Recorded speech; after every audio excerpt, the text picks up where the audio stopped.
Talk about DeMarco's heavy workload, and he seemed to hold up pretty well. And you said you're still going to give him a lot of touches every game, but that would seem to mount throughout the season. Talk about the balance of doing that as the season goes along. Yeah, we'll just see how DeMarco's feeling in each game, really, and how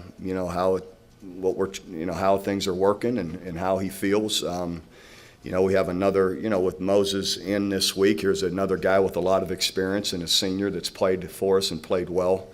So it gives you a little more comfort to spell him. But these other guys keep getting better too. So again, it's just something I don't know how it'll go, because game to game, it'll be different depending on how they're playing us, what's working, But opportunities with him to run the ball and to catch the ball, we need to get the ball in his hands. He's a guy that can make some things happen, and he's a physical guy. Even sometimes when there's not a lot there, he gets 5 yards, and that's a good run anytime you're getting 4 and 5 yards. It seemed like the receivers, I don't know if they didn't run crisper routes or didn't get off as much, but Landry didn't have receivers as open as maybe we've seen in the past. That's true in some cases, and again, I think some of it's execution, being able to get away from people and find the spaces, and some of it's us giving them more opportunities, in what we're doing, and we'll have more out there this week. Was there something about the game that made it so DeMarco gets 35 touches, but they're all on the ground, not catching passes? In a perfect world, would it be more of a mix? Yes. What created? I said we'll have a lot more offense this week, Okay. and we again held some things, and ideally, yes, we would like to get them more balls out in space and from in the receiving area. A lot of times when you talk about Florida State, you think about their 10 speed, you equate it to offense. But traditionally, haven't they run just as well on defense, or don't they have? Oh yeah, of course. I mean, they've always had excellent personnel and guys that can run, and they do now. Have you ever pulled out the 2000 National Championship tape for your players this week or before? I have not. In the past, they've seen bits and pieces of it. Not obviously, we don't have the time to watch the entire game. So, in the past, it's been a while. They've seen bits and pieces of it.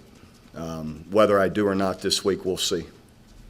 What do you think they can get from something like that? Just a level of preparation and intensity that that we played with. How much time did you get to spend with the guys last week that came back from the reunion and stuff? The Friday night thing, anything more than that, or? No, that's just the Friday evening thing while our players were in a movie. Figured they didn't need me sitting there watching a movie with them. I sat here and, along with a lot of the media members, and visited with them, and we had a nice Joe Castiglione and President David Boren had some words for him, and as well as me. So we had a nice little gathering, and so I don't know. I was there probably an hour and a half, something like that. Who had the best story of the group? Oh, I don't know. There are many from that. From that time. So I can't think of anything offhand. You believe it's been 10 years since that game? Yeah, I can. I'm getting old. So, but it has gone fast. What intangible did that group have that you'd most want to have in any team you would coach? They were very tough and very smart. They really took everything he said in and played really intelligently. And then they were very tough, persistent, whatever you want to call it. They were. They played that way. They really made you beat them, Well, I got to go off topic. Do you have an opinion on the Heisman Trust wanting Reggie Bush's Heisman back? No. How tough and smart is this team? We're working on that. We'll see. That's something that you kind of have to work through the year. So we'll just see as we go. You mentioned Ponder a little bit in your opening comments. Can you talk a little bit more about what makes him so good, and also how much better your secondary needs to be to slow him and those receivers down? Well, what makes him so good is just first his experience, maturity, and then you got skill and talent throwing the football, and a guy that has good feet. He makes quick decisions, all of that. So, and then of course they always have good receivers and tight ends. So you just have to be disciplined in coverage, mix up our coverages, and try and get pressure to them. It's just kind of the same formula really every week. But when you're playing an excellent quarterback, pressure always matters. And then, having good technique and discipline in your coverage. Thoughts on your pass rush last week?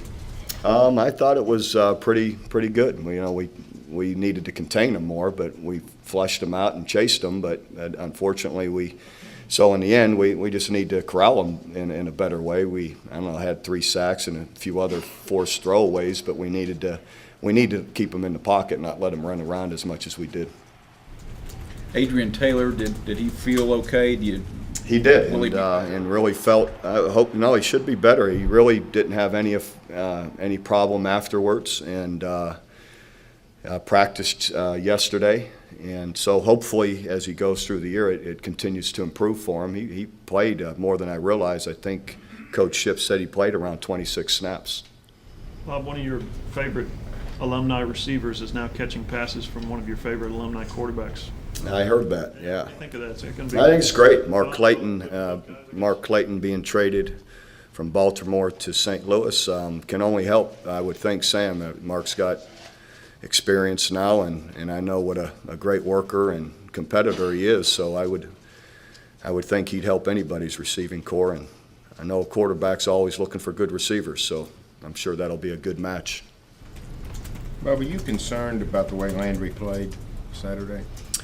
I'm concerned the way everybody played. I mean, that's my job, to be concerned and to try and work things and work drills and work practice in a way that that helps you improve and get you pictures. But I've seen Landry play a good number of games now, and I've got great confidence in him and the worker he is, the competitor he is. That he's going to continue to grow and play well. Were there times last year where he would have had a poor performance, and then he was coached up during the week and figured things out and came back the next week and played much better? Well, I think you look at the first half of the season, and then you look at the last 4 or 5 games, and there's considerable improvement, and again, and he's worked hard through the summer, so I've got great confidence in Landry that he's going to do well. Do you feel like maybe he was pressing as well as maybe other guys around him started pressing? And is that kind of thing contagious? But it can be. I guess what I'm getting at is you're coming off the 8-5 season, and everybody really wants to prove, hey, this is going to be, There's probably a little bit of that, or trying to play too perfect, or I mentioned that to him on Monday, or trying to play too smart. That you cannot play this game at all cautiously. It's got to be, you got to play recklessly. Bob, your team, one of the better punt return teams last season, no punt returns this week. Was that something that Utah State did well, or was it deficiency? Well, if you watched it, that's what they did. They hit the ball away from Ryan, or they hit it incredibly high where you had no chance for a return. So I mean, that's pretty obvious if you watched all their punts. I mean, we didn't have any real opportunity to return any.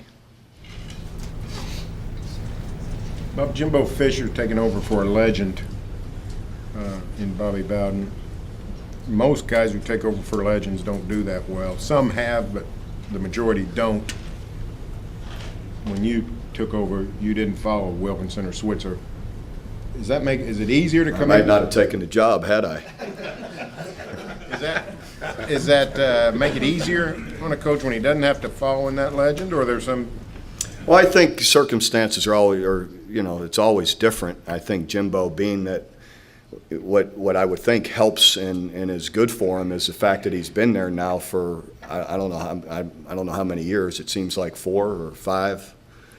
You know, so he understands the personality of the team. They understand and accept his personality, being that he's been working with them, you know. So I think that makes it a little bit different than a stranger coming in and you know, trying to get you to do what he wants you to do, you know. So, but I do know and believe it's not the easiest thing to come in and follow somebody that's been incredibly successful.